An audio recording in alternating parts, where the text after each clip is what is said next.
التعليم رافعة من رافعات التنمية والبناء للمجتمع، ومنهج فلسفي لتنشئة الأجيال على قاعدة التربية الوطنية والإبداع، لتكون هذه الأجيال قادرة على الإسهام في بناء المجتمع الذي يوفر لها الحياة الكريمة والعيش بأمان، متحررة من الجهل والاستغلال، وفق منظومة الحقوق المدنية والاجتماعية التي يحق لكل مواطن الاستفادة منها والعيش بكنفها. مدارسنا موجودة لكن عدد طلابها كثير، الصف فوق 30 و40، مرات بيصل ل 45 طالب في مدارس الحكومة، لأنه ما في عندهم الاستطاعة، إما بتواجههم مشكلة الأرض أو المشكلة المالية اللي بتعرض إلها الوطن كله، والمضايقات، عدم الإمكانيات بتخلي المدرسة مكتظة.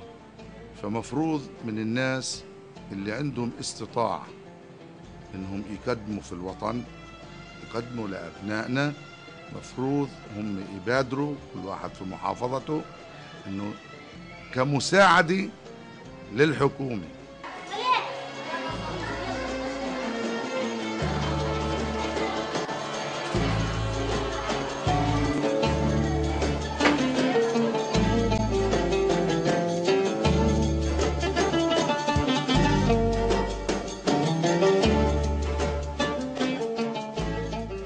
هذا الصرح بضم أول شيء الحضانة، وهي ضرورية جدا في هذه المدرسة.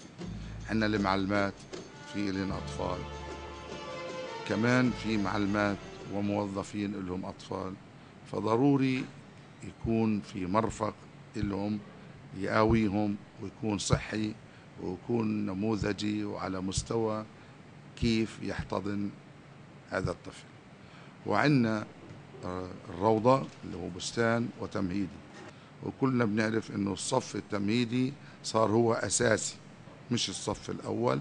التمهيدي قرروه وزاريا انه اساسي، فعندنا بستان وعندنا تمهيدي وما يعادل 120 طالب بالمدرسة بالروضة. وعندنا المدرسة اللي هي من الصف الاول ابتدائي للصف السادس. السنة كان السنة اللي فاتت خامس، السنة هاي سادس، السنة الجاي بيطلع على سابع وعلى المجرة. إن الاستراتيجية الوطنية للتربية والتعليم تهدف إلى خلق أجواء من الطمأنينة والأمن المدرسي، وتحفيز الأطفال للانخراط في العملية التربوية، لا سيما في مرحلة التعليم الإلزامي، والذي هو واجب للدولة والمجتمع اتجاه الأجيال الناشئة، والتي يتوجب تهيئتها بشكل سليم للتدرج في المراحل التعليمية، وفي أجواء وبيئة مدرسية تحارب الجهل والتخلف وتزرع القيم المجتمعية السليمة بنفوس الأطفال. التغذية الراجعة اللي عمالها بترجع لنا هي أكبر دليل على إنه الحمد لله الحمد لله فضل من ربنا إنه عمالها المدرسة بتتقدم. الأمور إنه الأهل نفسهم يعني بترجع لنا تغذية راجعة إنهم الحمد لله بشكروا كتير في التأسيس، بشكروا كتير في مستوى المعلومات الموجودات عندنا. من ناحية تانية إنه عماله العدد بزيد، يعني عماله بتضاعف.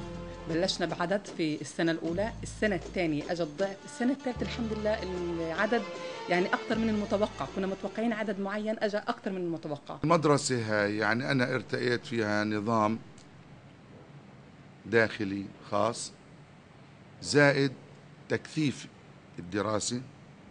ركزنا على اللغة الإنجليزية، نأخذ برنامج متطور التعليم. ركزنا على أنه يكون في كمان عندنا تعليم اللغة العبرية والفرنسية بجانب اللغة العربية، لأنه إحنا بحاجة لثقافة لغات. كمان ارتأيت أنه يكون عدد المعلمات أكثر حتى الطالب يأخذ جرعة تعليمية كافية.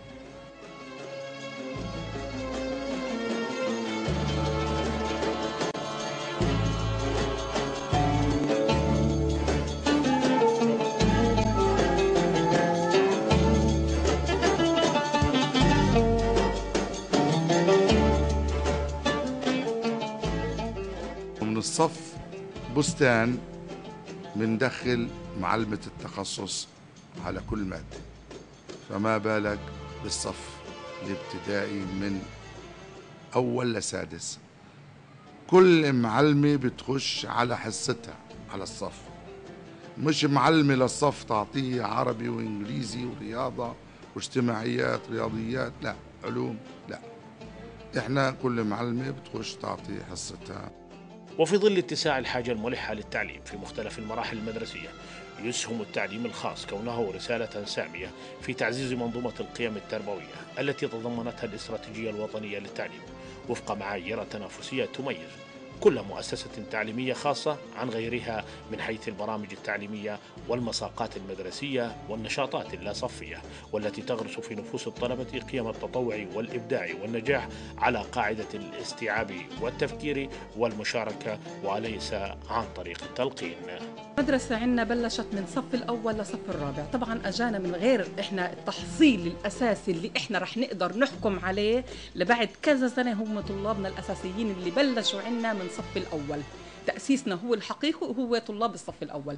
هلا إحنا فتحنا من صف الأول للصف الرابع، أجانا من صف الأول هو تأسيسنا، أجانا من كذا مدرسة، كل الاحترام لكل المدارس، أجانا من كذا مدرسة مستويات مختلفة، في إشي مستوى منيح، مستوى متوسط، مستوى متدني.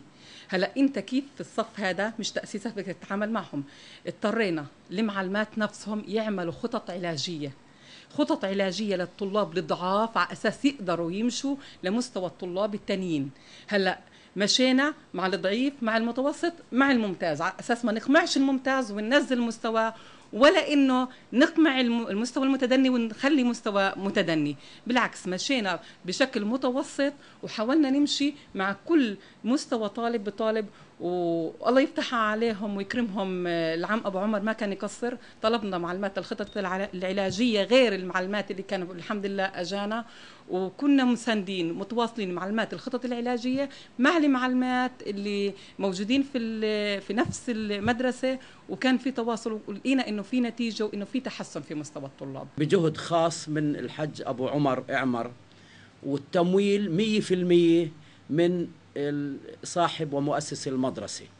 يعني ما بيجيناش أي تمويل ولا أي مساعدات سواء نقدية أو عينية من أي جهة كانت، سواء كانت رسمية أو جهة خاصة، لا أبدا. طبعا بالنسبة لنا إحنا المدرسة بخصوص الأقساط، عندنا إحنا طبع الروضة اللي هي القسط السنوي 1400 شيكل بالسنة، وتدفع على دفعات حسب طبع حاجة اللي هو صاحب ولي الأمر الطالب، يعني كيف بيقدر يدفع هذه الرسوم 1400 معاه لنهاية شهر 4 يعني على أقساط. وبالنسبة للمدرسة عندنا من الصف الأول حتى الثالث القسط السنوي 1500 شيكل، ومن الرابع إلى السادس 1600 شيكل. طبعا احنا عندنا الصف سادس، والسنة الجاية إن شاء الله سابع وثامن وهكذا حتى التوجيه إن شاء الله.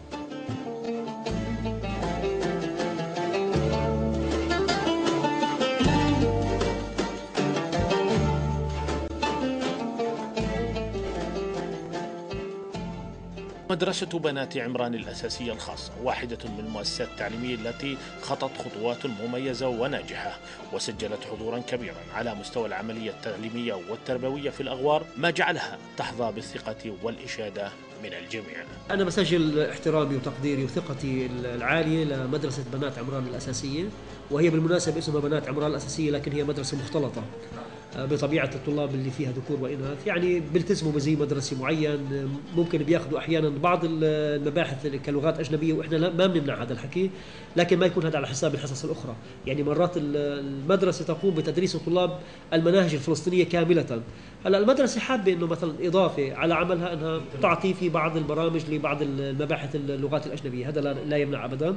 وأنا دائما يعني بشوف إنه توجهات المدارس الخاصة اللي بتبدأ مثلا بصف أول أو ثاني أساسي ومن ثم تكبر مع تدرج ترتيب الصفوف صف بعد صف هو الافضل، يعني انه ما بتبدا المدرسه مره واحده من الصف الاول للسادس او من الصف الاول للثالث اعدادي او من الصف الاول للتوجيه مره واحده. فهان يعني المدرسه بنات عمران يمكن من المدارس اللي ملاحظ عليها انها بدات يعني بصفوف المراحل الاساسيه الاولى، يمكن اول ثاني ثالث رابع خامس، اليوم عمالها تتقدم سادس وسابع. مدرسه فيها كفاءات معلمات عاليه جدا، بالمسابقات بينافسوا بشكل جيد على مستوى الاداء، يعني مسموعياتها طيبه جدا. احنا يعني بنسجلها كل الاحترام والتقدير، وهي من المدارس الخاصه المتميزه بالنسبه لنا هون في أريحة.